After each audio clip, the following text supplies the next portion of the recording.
कृष्णाय वासुदेवाय हरये परमात्मने प्रणतक्लेशनाशाय गोविन्दाय नमो नमः।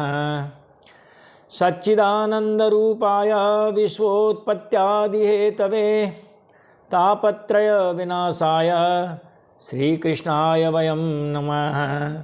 ओम नमो भगवते वासुदेवाय। जय श्रीमन्नारायण। कथा प्रवाह में चलते हैं हरिद्वार, जहाँ मैत्रेय मुनि विदुर जी महाराज को श्रीमद् भागवत महापुराण की कथा सुना रहे हैं। कपिलाख्यान सुना रहे हैं विदुर जी महाराज को, और उसमें अब माता जी को प्रवचन दे रहे हैं कपिल भगवान।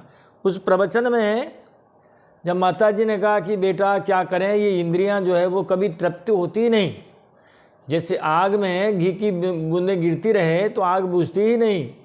मैंने बहुत कोशिश की इनको तृप्त करने की, लेकिन बेटा ये तो तृप्त होती ही नहीं है। अब तुम बताओ कि हमारी मोक्ष कैसे होगी, भगवान में मन कैसे लगे। तब उन्होंने भगवान में मन लगने के 4-5 उपाय बताए थे कि माता जी आध्यात्मिकानुश्रवणात् नाम संकीर्तनाच्च में आर्जने आर्जवे नार्य संगेन निरहंक्रिया तथा। अध्यात्म शास्त्र का श्रवण करने से, मेरे नामों का उच्च स्वर से कीर्तन करने से, मन की सरलता से, सत्पुरुषों के संग से और अहंकार के त्याग से, इन कामों से आपका चित्त जो है भगवान में मुझ में लग सकता है। आज हमारा 30वां अध्याय चलेगा, जिसमें वो कहेंगे, बताएंगे कि देह गेह में आसक्त जो पुरुष हैं, देह का मतलब शरीर और शरीर से संबंधी, गेह का मतलब घर मकान, इनमें आसक्त जो पुरुष हैं माता जी उनकी अधोगति होती है। इसीलिए देह गेह में ज़्यादा आसक्ति नहीं होनी चाहिए, और धीरे धीरे उस आसक्ति को कम करने का प्रयास करें। जब माता कुंती ने भगवान श्री कृष्ण की स्तुति की थी तब बहुत अच्छे अच्छे श्लोक कहे थे उन्होंने, लेकिन बाद में उन्होंने यही कहा था माता जी बुआ जी ने कि हे भगवान, मेरी पियर और ससुराल दोनों में बड़ी आसक्ति है। सही बात है, माताओं की दोनों जगह आसक्ति रहती है। वो पियर में भी कुशलता चाहती है और ससुराल में भी चाहती है। तो माता कुंती ने कहा था कि यादवों में और पांडवों में मेरी बड़ी आसक्ति है। आप कृपा करके मेरे से स्नेह पास का छेदन कीजिए, क्योंकि जब तक इनसे मेरी मुक्ति आसक्ति छूटेगी नहीं तब तक भगवान में श्री कृष्ण में लगेगी नहीं। मेरा मन जो है ये क्या होता है, कहते हैं जैसे कभी जब समुद्र में जब लहरें आती है तो महाराज किनारे तक आगे बढ़ जाती है, फिर वो किनारे वापस समुद्र में आ मिलती है। तो जैसे उनकी हलचल बनी रहती है, शांत समुद्र नहीं हो पाता है, वैसे हमारा मन शांत नहीं हो पाता है। महाराज इस आसक्ति की बेड़ी को काट दीजिए, ये उन्होंने कहा था। तो यहाँ इसी प्रकार अब माता जी को कह रहे हैं, माता जी को वृद्धावस्था, रोग और मृत्यु का भी वर्णन करेंगे कि देखो मनुष्य का बुढ़ापा कैसे आता है, क्या कष्ट होते हैं, रोग में क्या कष्ट होता है, मृत्यु में क्या कष्ट होता है। और ये सब वैराग्य के ही लिए कहे जा रहे हैं, क्योंकि जब तक वैराग्य होगा नहीं तब तक भगवान की ओर हम मुड़ेंगे नहीं। कपिल भगवान कहते हैं माता जी से, हे माता जी, जंतुर्वै भव एतस्मिन् याम याम योनिमसि मनुव्रजेत तस्याम तस्याम सलभते निवृत्तिम न विरज्यते।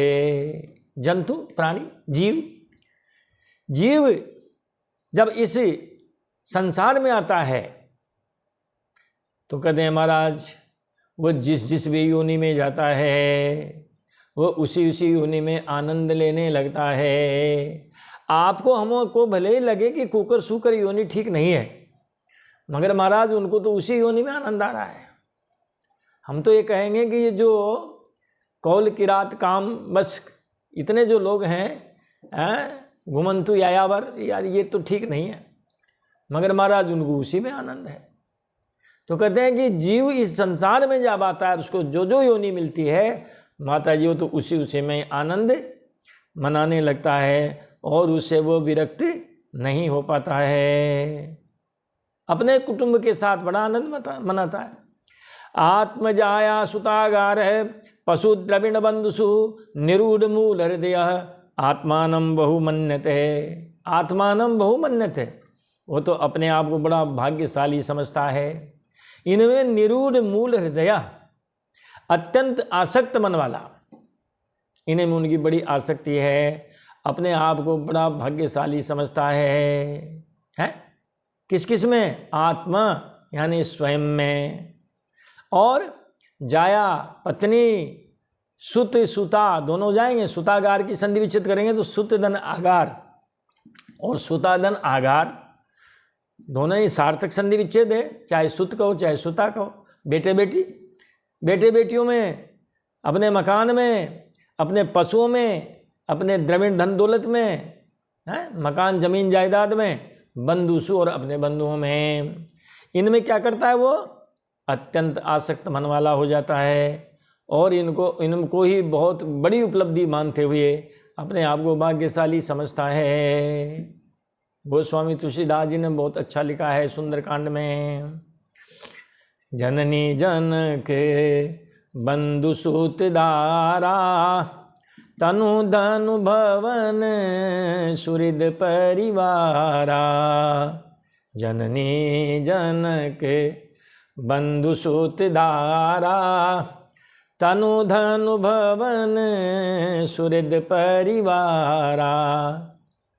महाराज अपनी माँ को बहुत प्यार करता है, पिताजी से बड़ा प्यार करता है, मगर ये प्यार कब तक है? कहते हैं सुत मानहि मातु पिता तब लो अबलानन दीख नहीं जब लो। अबलानन दीख नहीं जब लो ससुरारी पियारी लगी तब ते रिपुरूप कुटुंब बये जब ते। रिपुरूप कुटुंब बये तब ते। कहते हैं सुत मान ही मात पिता तब लो, मगर तब तक तो मानेगा जब तक ब्याह नहीं होगा, तब तक माता जी के हाथ के अरे पकौड़ी गाजर का हलवा तो मांगेगा। और माता जी तो बड़े प्रेम से खिलाएगी उनको। पापा जी से जब पैसे मांगेंगे तो पापा जी भी बड़े प्रसन्नता के साथ हर्ष के साथ देंगे। शादी के बाद देखा जाएगा। बंधु है, सुत है, दारा है, और वास्तव में ये इनमें आसक्ति तो होती है, लेकिन बाद में कुछ व्यवहार में ऐसा भी आ जाता है कि ये सभी मनुष्य से दूर भी भग जाते हैं। भानु कमल कुल पोषनिहारा बिनु जल जारी करहीं सोई छारा। भानु कमल कुल पोषनहारा बिनु जल जारी करहीं सोई छारा। देखिए महाराज, सूर्य क्या करते हैं? सूर्य भगवान कमल को खिलाते हैं तालाब में कमल, और कमल को कौन खिलाएगा? कहते हैं उनको विकसित कौन करेगा? सूर्य भगवान। मगर महाराज वो तब तक ही खिला सकता है जब तक कमल में, तालाब में पानी हो। ये पानी क्या है? कहते हैं ये पानी ही व्यक्ति का व्यवहार है, उनकी प्रीति है, स्नेह है, स्नेह की रज्जु है। जिस दिन महाराज तालाब का पानी सूख जाएगा, किसी न किसी बात को लेकर के और महाराज कहा सुनी हो जाएगी, किसी से भी हो जाए, जननी से हो जाए, जनक से हो जाए, बंधु से हो जाए, सुत से हो जाए, दारा से हो जाए, सूरज मित्रों से हो जाए, उसी दिन महाराज व्यवहार 1 मिनट में महाराज वो रंग में भंग पड़ जाता है। गोस्वामी तुलसीदास जी ने लिखा है ना, बिनु जल जारी करहीं सोई छारा। सोई का मतलब वही सूर्य भगवान जो कमल वन को खिलाता है, विकसित करता है, वही सूर्य भगवान। कहते हैं बिना जल के, कहते हैं छारा महाराज वो तो जला करके राख कर देता है। तो इसीलिए कहते हैं महाराज, जननी जनक बंधु सूत धारा, तनु धनु भवन सुहृद परिवारा। तो फिर बुद्धिमान व्यक्ति के लिए क्या करें? कहते हैं इन सब की क्या करें? इन सब को मिला करके एक धागा बनाएं और धागे से मन को बांधें, एक छोर से ठाकुर जी के चरणों में लगा दें। जननी जनक बंधु सूत धारा, तनु धनु भवन सुहृद परिवारा। सबके ममता ताग बटोरी, मम पद बंधहि बांध बर डोरी। ये वैराग्य की बात है कि महाराज सबको एक उसमें डोरी बनावे, जिसे 10 धागों की एक डोरी बन जाती है। तो उस डोरी के एक छोर से अपने मन को बांध दें, दूसरा छोर बचा उसको ठाकुर जी के चरणों में निवेदन कर दें। महाराज देखिए आप, शरीर से कितना मोह होता है? और धन से कितना मोह होता है, भवन से कितना मोह होता है, मित्रों से कितना और परिवार से कितना। लेकिन ये सब तभी तक हैं जब ये हमारे आत्मा को, मन को सुखी करते हों। अरे महाराज 50 करोड़ का मकान है, हम उसमें रह रहे हैं, अब उसमें आग लग गई है। कहिए महाराज कोई मकान के साथ जलना चाहेगा? मकान को छोड़ करके भागना चाहेगा? जब थोड़े थोड़े भी भूकंप के झटके महसूस करेगा तो महाराज मकान को छोड़ के फिर ये नहीं कहेगा कि साहब ये तो मेरा 50 करोड़ का मकान है, ये जल रहा है तो मैं इसी के साथ जलूंगा, ये गिर रहा है तो मैं इसके साथ ही इसके नीचे दबूंगा। सारे के सारे जो संबंध हैं वो आत्मा को प्रिय होने पर ही प्रिय होते हैं। यदि आत्मा को प्रिय नहीं है तो महाराज न जननी प्रिय है, न जनक प्रिय है, न बंधु है, न सुत है, न धारा है, न तन है, न धन है, न भवन है, न सूर्य और न परिवार है। इस प्रकार वो माता जी को समझाते हैं कि माता जी इनमें आदमी को नहीं अटकना चाहिए। अर्थैरापादितैर्गुर्व्या हिंसये तस्ततश्चतान्, पुष्णाति येषां पोषेण शेष भुग्यात्यधः स्वयं। जब महाराज वो जवान होता है तो जवानी में क्या करता है? गुर्व्या हिंसेतया, गुर्व्या हिंसया। कहते हैं महाराज नीति अनीति कुनीति और सभी प्रकार से हिंसा वृत्ति के द्वारा आपादित ही अर्थ ही वो धन कमाता है। जवानी में चाहत हो धन हो या किसी विधि, बताओ कहते किसी विधि हो, और चाहत हो धन हो या किसी विधि तो सब काज सरों जिय राजी। सारे काम मेरे निबट जाए, मैं बड़ा प्रसन्न हो जाऊं। अरे गेह चुनाए करो गहना कछु, मकान बना लूं, धर्म पत्नी के लिए गहने बना दूं, है गेह चुनाए गेह बनाए करो गहना कछु, और ब्याह सुता सुत बाट ही भांजी, बेटे बेटियों का ब्याह कर दूं और इन सब में बंटवारा कर दूं। चिंतित यूं दिन जाही चले जम आने अचानक देत दगाजी। इस प्रकार सोते सोते और सारी उम्र बीत गई है और महाराज यमराज के पास से गिरफ्तारी वारंट लेकर के यमदूत आ गए हैं। ये लो है। इस प्रकार चिंतित हो दिन जाही चले जम आने अचानक देते दगाजी। अब खेलत खेल खिलाड़ी गए रही जाई रूपी शतरंज की बाजी। शतरंज वही है और खिलाड़ी आउट हो गए हैं। देखा होगा आपने, जब फील्ड में उसमें जब क्रिकेट खेलने आते हैं, चाहे वो बॉलर हो चाहे वो बैट्समैन हो, बॉलर ये सोता है मैं इस तरफ भी आउट करता हूं उनको, और महाराज उसकी बॉल पे चौके छक्के पड़ जाते हैं, मुंह लटका लेता है, और अगले फिर वो जब बदलता है ना तो उसको हटा देते हैं, नहीं यार दूसरे को लगाओ इसमें। ये किसी काम इन्होंने अपने इस एक ओवर में इन्होंने महाराज 36 रन बनवा दिए, कौन बॉलिंग करवाएगा उससे।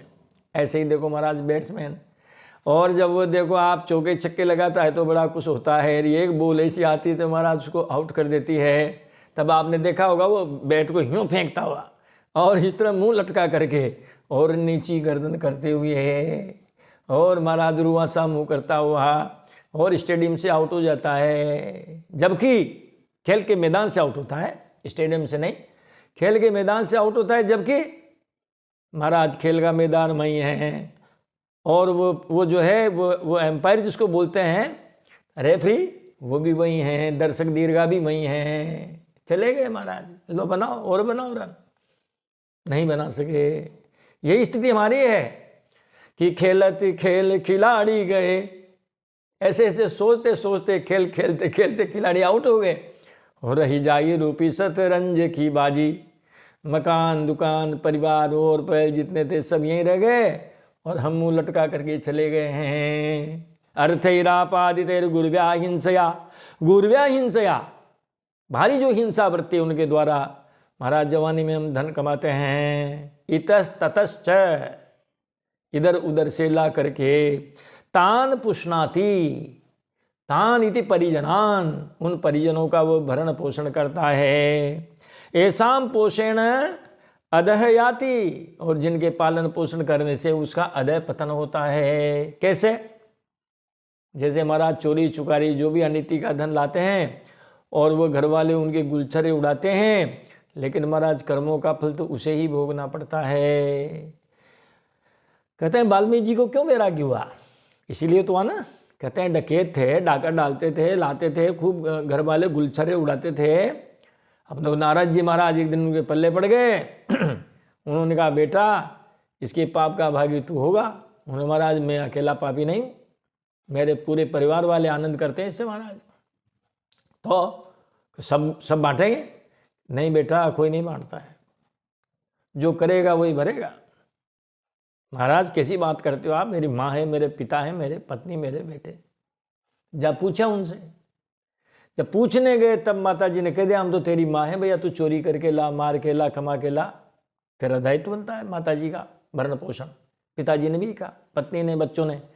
कहते हैं तब महाराज 1 मिनट में उनको, और जिस प्रकार गोली देने के बाद में बुखार उतर जाता है, ऐसे ही महाराज वो बुखार उतर गया और रोने लगे, गिड़गिड़ाने लगे, नारद जी के पैरों पड़ गए। महाराज अब क्या होगा? इतना अपराध हो तो गया, अब क्या होगा? महाराज मुझे इसका प्रायश्चित बताइए। तब उन्होंने कहा भैया राम जी के गुणगान करो। तब बताओ आदमी जो इतना कठोर था वो इतना कोमल वाला, इतना दिल वाला, कोमल दिल वाला हो गया कि एक पेड़ पर जब वो 2 पक्षी बैठे हुए थे, उनमें से बहेलिये ने एक को मार के नीचे गिरा दिया था, वो छटपटा रहा था, दूसरा करुण दृष्टि से उनकी तरफ देख रहा था। इस घटना को देख के ही उनके मुंह से श्लोक ही निकल पड़ा, मां निषाद प्रतिष्ठा त्वम अगमः शाश्वती समः यत्क्रौंच मिथुनादेकम अवधि काम मोहितम। क्रौंच एक पक्षी का नाम है। अरे बहेलिये, अरे तेने बहुत बुरा किया, तेरे को कभी कोई स्थायी ख्याति प्राप्त नहीं हो सकती, कीर्ति नहीं हो सकती। बेचारे निरपराध इस जोड़े में से तुमने एक को मार दिया। अब महाराज जी खुद ही पहले मारते थे, इंसानों को मारते थे। बताओ आप। हो ही विवेक मोह भ्रम भागा, तब रघुनाथ चरण अनुरागा। हो ही विवेक मोह भ्रम भागा, तब रघुनाथ चरण अनुरागा। जब विवेक हो जाता है तो मोह का पर्दा हट जाता है। जब मोह का पर्दा हटता है तो महाराज भगवान के भजन में तभी मन लगता है। तो बताओ आप करोगे तो कौन भरेगा? आप ही भरोगे। इसीलिए कहा ऐसाम पोषेण अधयाति, उस अनीति के धन से जिनका वो भरण पोषण करता है और उस अनीति के कारण उसे ही अधः पतन नरक में जाना पड़ता है। शुभे अरुव शुभे कर्म अनुहारी, ईसुदेयी फल हृदय विचारी। शुभे अरुव शुभे कर्म अनुहारी, ईसुदेयी फल हृदय विचारी। हैं ईश दे फल हृदय विचारी, भगवान भी हृदय में विचार करते हैं। मनुष्य के शुभ और अशुभ कर्मों का फल उसे ही देते हैं। करहिं जो कर्म पाव फल सोई, निगम नीति असी कह सब कोई। करहिं जो कर्म पाव फल सोई, निगम नीति असी कह सब कोई। जो कर्म करेगा वैसा भरेगा। कर्म प्रधान विश्व करि राखा, जो जस करहिं सो तस फल चाखा। तो महाराज ये तो कर्मों की खेती है। तो कहते हैं भैया जब तुम अनीति से अपने परिवार का भरण पोषण करोगे तो परिवार का कुछ बिगड़ने वाला नहीं है, आपको ही उसका हिसाब किताब देना पड़ेगा। और स्वयं शेष भुक, महाराज जब सब भोजन कर लेते हैं तब आपको भोजन परोसा जाता है। अरे महाराज सर्दी के मौसम में अभी और जब पुए पकौड़ी बनेंगे तो सबसे पहले क्या होगा? अरे भाई बच्चों को खिलाओ, माता पिता को खिलाओ। जो गृहस्थी है, हमारे शास्त्र भी कहते हैं कि गृहस्थी को सबसे बाद में भोजन करना चाहिए। सबसे पहले वो अपने बच्चों को खिलावें, अपने बूढ़े माँ बाप को खिलावें, और उसके बाद फिर शेष जो रहे, इसीलिए यहाँ पर शेष शब्द आया है। शेष भुक, शेषम भुनक्ति इति शेष भुक, शेषम इति अवशिष्टम, जो बाकी बच गया है। अरे महाराज कम बचा तो कम और ज़्यादा बचा तो ज़्यादा, क्योंकि पीछे रहने वाले या तो रंज में रहते हैं या गंज में रहते हैं, या तो भरपूर आनंद आता है या फिर महाराज थोड़े में ही काम चलाना पड़ता है। इसीलिए कहा शेष भुक, महाराज जो बच्चे उसी में खा करके वो रहता है। एवं स्वभरणाकल्पम तत्कलत्रादयस्तथा नाद्रियन्ते यथा पूर्वम कीनासा इव गोचरम। एवं स्वकल्पाभरणम, गृहस्थी पुरुष जब वृद्ध हो जाता है, महाराज ये बुढ़ापे का वर्णन सुनिए आप। बुढ़ापे में कहते हैं एवं स्वभरणाकल्पम, महाराज गृहस्थी पुरुष जब वृद्ध हो जाता है और परिवार वाले उसे अपना पालन पोषण करने में जब असमर्थ देखते हैं। स्वभरण अकल्पम, कल्पम इति समर्थम, अकल्पम इति असमर्थम। कहते हैं जब घर वाले सोचते हैं कि बूढ़े दादा हो गए हैं और ये अपने परिवार का भरण पोषण ठीक से नहीं करते हैं, तब कहते हैं कलत्रादय तथा न आद्रियन्ते, तब उनकी धर्म पत्नी भी उनका वैसा पहले जैसा आदर नहीं करती है। और बुढ़ापे में तो महाराज मैं समझता हूँ कि जिसने बुढ़ापा सुधार लिया सब सुधार लिया। बुढ़ापा कसौटी है, बुढ़ापा व्यक्ति की परीक्षा है। कहते हैं कलत्रादय है, कलत्र धन आदय, आदि का मतलब अरे उनके बेटे बहू और पर नाती पोते सब फिर बुढ़ापे उनकी हंसी ही उड़ाते हैं। तथा यथा पूर्वम न आद्रियन्ते, अब पहले जिसे उनका आदर करते थे अब उनका आदर नहीं करते हैं। बूढ़े व्यक्ति का आदर वो नहीं करते हैं जिससे पहले करते थे, जब वो खूब कमाई करके लाते थे और महाराज सबको जब आनंद कराते थे उस समय तो उनका आदर होता था, लेकिन अब उनका आदर नहीं करते हैं। किस प्रकार कि कीनासा इव गोचरम, कीनासा, कीनासा का मतलब है कृपण किसान, कृपणा कृषकाः, कृपण कृषकाः, जो बड़े कंजूस किसान होते हैं। गोचरम कहते हैं जिसे बेल बूढ़ा हो जावे, महाराज बूढ़े बेल को जिस प्रकार, और वह कंजूस किसान उसका आदर नहीं करते हैं। जब उनसे काम करता था, हल वो चलाता था, बैलगाड़ी खींचता था, सब काम जब वो करता था तो महाराज उस समय उनका बहुत आदर होता था। उनको चारा बाट पानी वगैरह की खूब व्यवस्था करता था।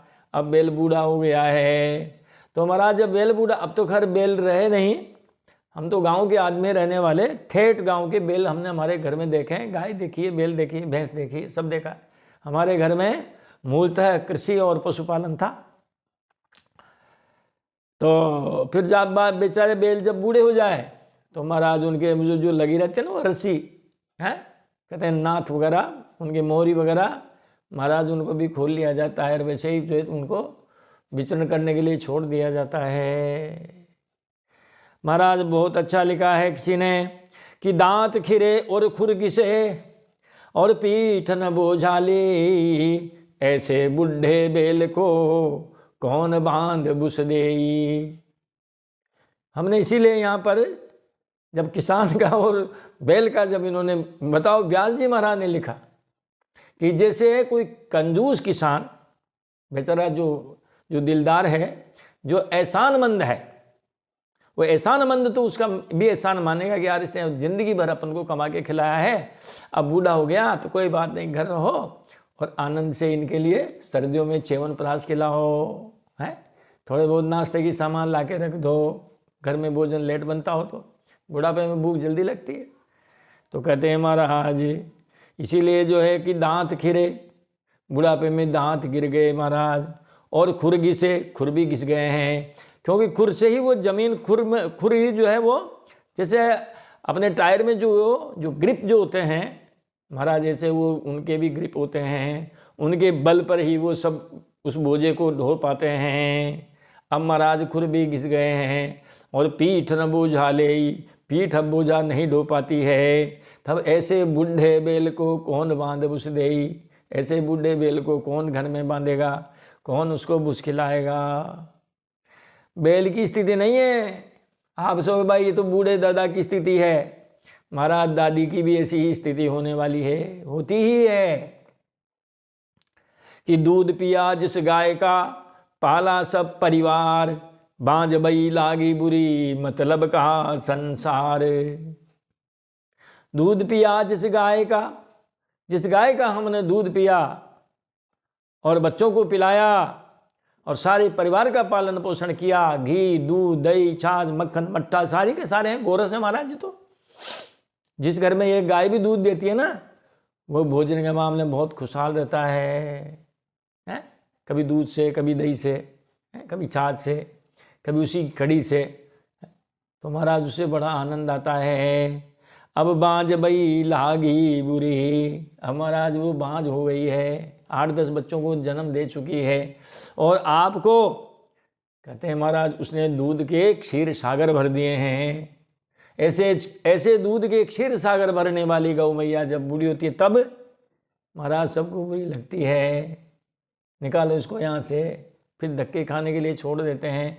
आज भी हमारी कई माताएं वृद्धाश्रम में, अनाथालय में रह रही है। चाहो तो जाओ वृंदावन, जहाँ बांके बिहारी जी विराजते हैं ना, जहाँ देखो महाराज लाइन लगी हुई है भिखारियों की। वो एक विद्यापीठ चौराया आता है, वहाँ से जो ही बिहारी जी की तरफ जाते हैं, बिहारी जी की तरफ जो भी गली आती होगी, जहाँ से भी यात्री आते होंगे, बिहारी जी के दर्शन तो बहुत बाद में होते हैं। पहले उन मैयाओं के दर्शन होते हैं, उन दादाओं के दर्शन होते हैं। 1-1 रुपये के लिए महाराज वो वहाँ पर सर्दी गर्मी बरसात, देखिए आप अभी कितनी सर्दी है, इस दास को वहाँ रहने का अवसर मिला है। हमारे गुरुदेव वहाँ विराजते हैं, डॉक्टर श्याम सुंदर जी पारासर साहब, अध्यात्म पीठ उनका है। हम उनकी कथा सुनने जाते थे तो रहते थे वहाँ 7-7 8-8 दिन। फिर महाराज एक दिन हमको, एक बार तो ऐसा भी मौका आया कि हमको गुरुदेव ने कहा थोड़े दिन और रुको पंडित जी, बच्चों को थोड़ी व्याकरण थोड़ी भागवत पढ़ा जाओ, तो 6 महीने रहने का अवसर मिला वहाँ। तो महाराज बिहारी जी के दर्शन हमने बहुत निकट से किए हैं। तो दूध पिया जिस गाय का पाला सब परिवार, बांझ बई लागी बुरी मतलब का संसार। संसार बड़ा मतलब का है। तो माता जी आप तो अभी से सावधान हो जाइए, और बुढ़ापा कैसे अच्छा निकले उसके लिए आप प्रयास शुरू कर दीजिए। कहते हैं एवं कुटुंब वर्णे व्यापृतात्मा जितेन्द्रियः म्रियते रुदताम स्वानाम उरुवेदनया स्थितिः। महाराज अब जो है मृत्यु का वर्णन करते हैं, और इसके पहले ये रोग का भी वर्णन करते हैं। लाओ मृत्यु के पहले रोग का वर्णन सुना देते हैं, रोग के बाद मृत्यु। पहले देखो जन्म का सुनाया कि जिस जिस योनि में जन्म लेता है वहीं आनंद मनाता है, उससे विरक्त नहीं होता। फिर जवानी के हाल चाल सुनाए, है कैसे धन कमाता है। फिर महाराज ने बुढ़ापे का वर्णन सुनाया, अब रोग का वर्णन सुनाते हैं। आस्तेव मत्योपन्यस्तम गृहपाल इवाहरन आमया व्यय प्रदीप्ताग्नि अल्पहारोल्पचेष्टिता है। कहते हैं मनुष्य बुढ़ापे में उसका शरीर रोगी हो जाता है। आस्ते अब मत्य उपन्यस्तम, अब उनका वो सम्मान नहीं रहा जो पहले होता है। महाराज पहले जैसे उनके ऊपर चंवर धुलते थे, महाराज वो छत्र चंवर सब गायब हो गए हैं। और कहते हैं अब मत्या उपन्यस्तम आहरन, अब खाने पाने की भी वो व्यवस्था नहीं है। और महाराज उनको अब तो कहते हैं कभी सबसे पहले, कभी सबसे बाद में, और कभी कभी तो बहुत ही विलंब से। अब खाने पानी का ठीक से व्यवस्था उनकी नहीं है, बीमार हो गए हैं महाराज। अपमान के द्वारा उनको भोजन कराया जाता है। लो हम आपको एक सच्ची घटना सुना देते हैं। एक सज्जन थे, ऐसे व्यक्ति को कहते हैं मुंह फट, मतलब जो मुंह में आ जाए बक दिया, कह दिया बेरोक टोक, चाहे कोई माँ हो बाप हो कोई भी हो। तो महाराज उन्होंने उस दिन लड्डू बाटी बनाए थे। अपने पिताश्री की थाली में उन्होंने लड्डू बाटी का भोजन रखा और पिताजी के सामने रख दिया। पिताजी ने भोजन किया, 2-4 गास लिए होंगे और ये पूछ लिया पिताजी लड्डू बाटी कैसे बने। उन्होंने कह दिया अरे बेटा बहुत अच्छे बने। तो सज्जन क्या फरमाते हैं, खाए थे क्या तुमने बाप जमारे से लड्डू बाटी? बताओ महाराज कितना बड़ा अपमान है। उस पिता ने वो थाली फेंक दी उस बेटे के माथे पे। है कहा तेरे जमाने में आएंगे लड्डू बाटी? है हमने नहीं देखे क्या, हमने नहीं खाए क्या? और महाराज देख लो आप, मैं कहता हूँ ना कि वृद्धावस्था इसको संभाल पाना सामान्य बात नहीं है महाराज। इसको वो संभाल पाएगा जिसके पास थोड़ा विवेक होगा, सोचने समझने का। भाई अब समय ठीक नहीं है तो उसी के हिसाब से उसको ढलना पड़ेगा। जैसे सर्दी आए तो बताओ आप, गर्म कपड़े हमारे जो अटैची में थे 8 महीने से बाहर निकले नहीं निकले? निकल गए। जो निकाल लेगा सर्दी के कपड़ों को पहन लेगा, सर्दी उसको नहीं सताएगी। वरना सर्दी सताएगी, बीमार हो जाएगा, इलाज नहीं होगा तो गोविंदाय नमो नमः दुख पाके। और कहते हैं जब यहाँ दुख पाके आदमी मरता है, जो हाय हाय करके मरेगा, जो चिंता में मरेगा, क्या उसकी मोक्ष होगी? कभी नहीं हो सकती। इसीलिए अगर आप मोक्ष चाहते हैं तो महाराज आप तो हंस हंस के मरिए, हैं? तब जा करके कहीं आपका अगली गति ठीक हो सकती है। यहाँ हम लड़ाई झगड़ा करते करते मरेंगे परिवार वालों से, आगे उद्धार नहीं है। तो कहते हैं अवमत्या अपमानेन सह उपन्यस्तम आनीतम, अपमान के द्वारा लाया गया जो खाना भोजन आदि है उसको दाजी बासा, और जैसे खा करके कैसा जीवन बिताते हैं। गृहपाल इवाहरन, गृहपाल का मतलब होता है गृहम पालेति गृहपाल। आप इसको द्वारपाल भी कर सकते हैं, वरना तो इसको कुत्ता भी कर सकते हैं। जैसे कुत्ता दरवाजे पर पड़ा रहता है, अपमान के साथ ठोकर के साथ दिया गया भोजन भी बेचारे को खाना पड़ता है, या आपका द्वारपाल कर दो। और इसीलिए हमारे तो यहाँ हाड़ोती में कहते हैं अरे बूढ़े व्यक्ति का हमारा जो तो चामड़े के ताड़े हैं, पटके रहो वहाँ, हैं दादा हम जा रहे हैं, जाओ भाई, दादा हम आ गए हैं, आ जाओ भाई। और कभी कभी तो जो है कोई आता है तो कहते हैं कहाँ से आए हो, और पूरे बयान लो बयान दो, ये काम दादा करेगा, घर में किसी को घुसने मत दो, मतलब घर की आप रखवाली करो, आप चौकीदार बन गए हैं। गृहपाल इवाहरन, गृहपाल का मतलब होता है कुत्ता। कुत्ते जैसी जिंदगी जीने के लिए आप मजबूर हो जाते हैं। और फिर महाराज भोजन भी नहीं पाता है, क्योंकि क्या होती है हमारी अग्नि, हमारी जठराग्नि मंद हो जाती है, इसीलिए अल्प आहार है, हमारा भोजन कम हो जाता है।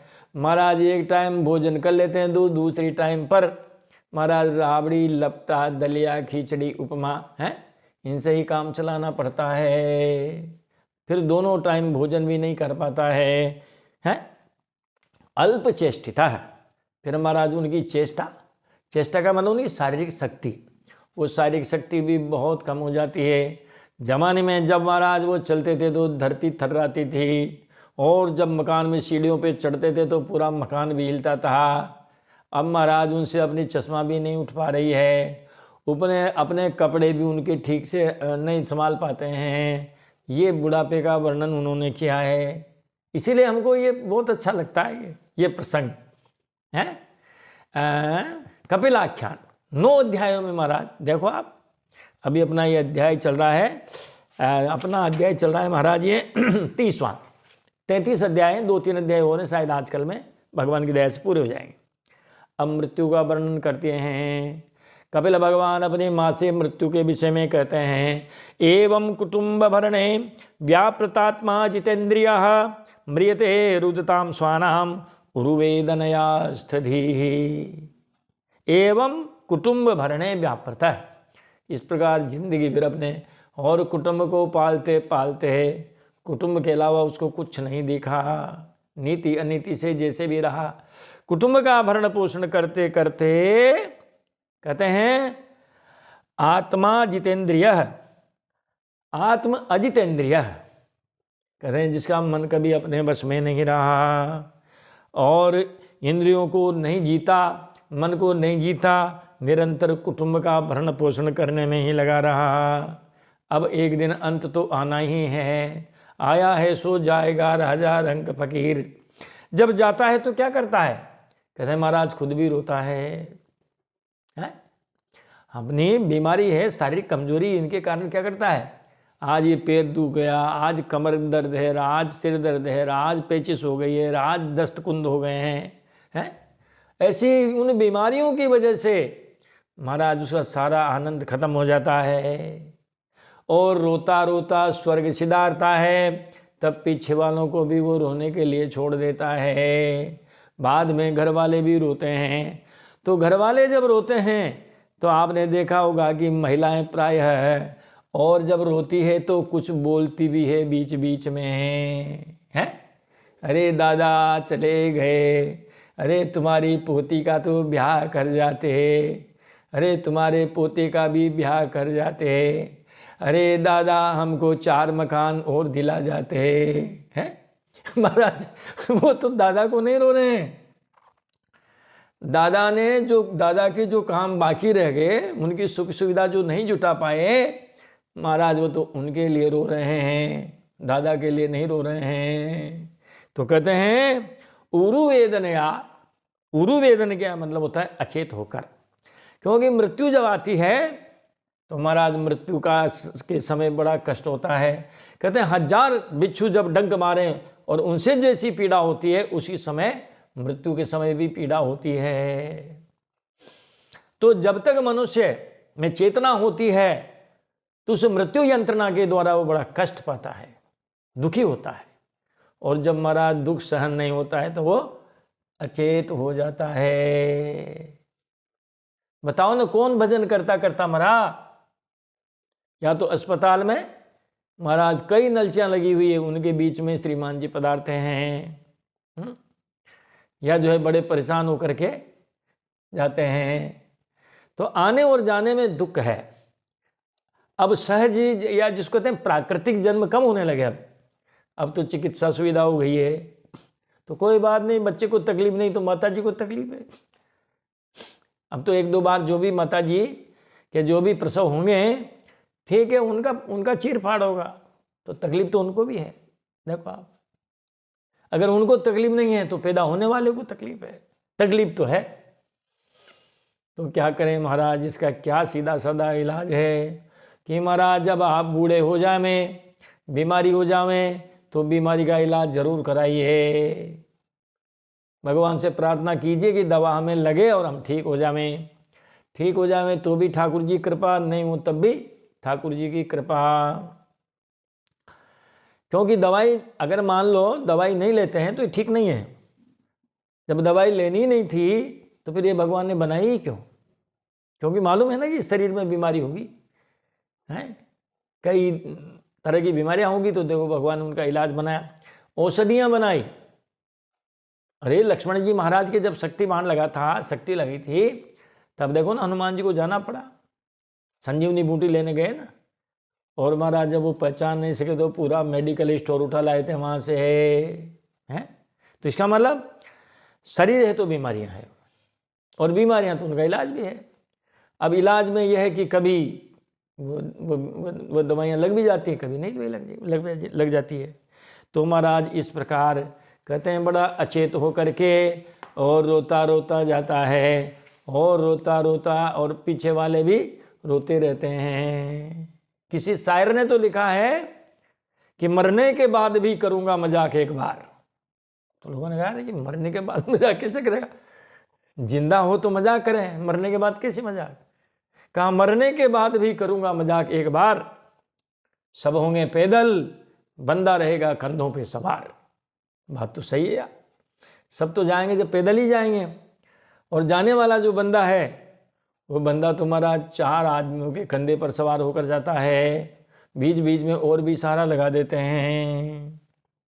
तो महाराज जब यहाँ से वो जाता है तो अधस्ताद नरलोकस्य, और वो जो नरक की जो यातनाएं हैं उनको भोगने के लिए उसको कहते हैं जहाँ नरक लोग है वहाँ जाना पड़ता है। यावतिर यातना दया है, जितनी भी यातनाएं होती है उन सब यातनाओं को भुगतना पड़ता है। क्रमशः समनुक्रम्या, क्रमशः सारी यातनाओं से गुजरता हुआ है, पहले छोटी मोटी जितनी भी है, और उसी हिसाब से सारी यातनाओं को झेलने के बाद, भोगने के बाद पुनरत्रा ब्रजेत शुचि ही फिर वो पवित्र हो जाता है। अरे महाराज जो कपड़ा आपने पहना बहुत गंदा हो गया, महाराज धोबी की गया और धोबी घाट पे लगी पछाड़ें, जब पछाड़े लगी तो महाराज फिर उसको धो करके और साफ पानी में उसको ठीक से जो है वो जकोला करा और डुबोया, सुखाया, प्रेस की, फिर वापस आपके पहनने के लिए आ गया है। इसीलिए कहा है कि क्रमशः समनुक्रम्य, उन सारी की सारी यातनाओं से क्रम से गुजरता हुआ फिर वो पवित्र हो जाता है, उसके पाप क्षीण हो जाते हैं, तब तो वापस इस दुनिया में आने के लिए वो पुनः तैयार हो जाता है। और यहाँ पर आकर के और 30वें अध्याय का भी विराम होता है। और अब शेष 31वां अध्याय, इसका वीडियो हम जब भी कोशिश करेंगे बने 1-2 दिन में, तो जब भी बनेगा तब आपकी सेवा में प्रेषित कर देंगे। हमारे दर्शकों की संख्या अब थोड़ी थोड़ी बढ़ने लगी है, लगता है आप सभी का प्रयास काम आ रहा है, और अब आप इसको, ये यथार्थ कथा है वास्तव में। जो कपिलाख्यान है ये बहुत ही अच्छा है, और उपदेश जहाँ जहाँ भी आएंगे, क्योंकि अब भागवत में तो इतना उपदेश कोई देते नहीं है। नारद जी ने उपदेश दिया महाराज राजा प्राचीन बरही को, जिसको पुरंजनोपाख्यान कहते हैं, कहाँ इतना बता पाते हैं। महाराज जड़ भरत जी महाराज ने राजा रघुगण को उपदेश दिया, कहाँ इतना कर पाते हैं। महाराज भगवान श्री कृष्ण ने भी उद्धव जी को उपदेश दिया 11वें अध्याय में, 11वें स्कंद में, कहाँ इतना कर पाते हैं। जबकि असली तो वो दवाई यही है, असली जो दवाई है, या भागवत जी का जो अंतिम जो लक्ष्य है लिखने का, वेद व्यास जी का जो लिखने का, भागवत लिखने का जो मूल जो उद्देश्य है, वो मूल उद्देश्य केवल उपदेश हैं कि मनुष्य इन उपदेशों को सुने और अपने आप को इसके अनुसार ढालें और ये जीवन अच्छा निकले। महाराज आदमी रोता रोता न जावे, सहन शक्ति उसकी बढ़े, तब जा करके आदमी का काम चल पाएगा, वरना तो रोता रोता जाता है, रोता रोता आ जाता है। कबीरा ने क्या कहा, कबीरा ने कि कबीरा जब हम पैदा हुए जगत हंसे हम रोए, अब ऐसी करनी कर चलो कि हम हंसे जग रोए। यहाँ पर अब विराम लेते हैं, और फिर कभी जब वीडियो बनेगा तो आपकी सेवा में प्रेषित करेंगे। आप अपने प्रयास जो कर रहे हैं वो करते रहें। तब तक के लिए भोलिए बाल कृष्ण लाल की जय, भोले बांके बिहारी लाल की जय। जय जय श्री राधे श्याम।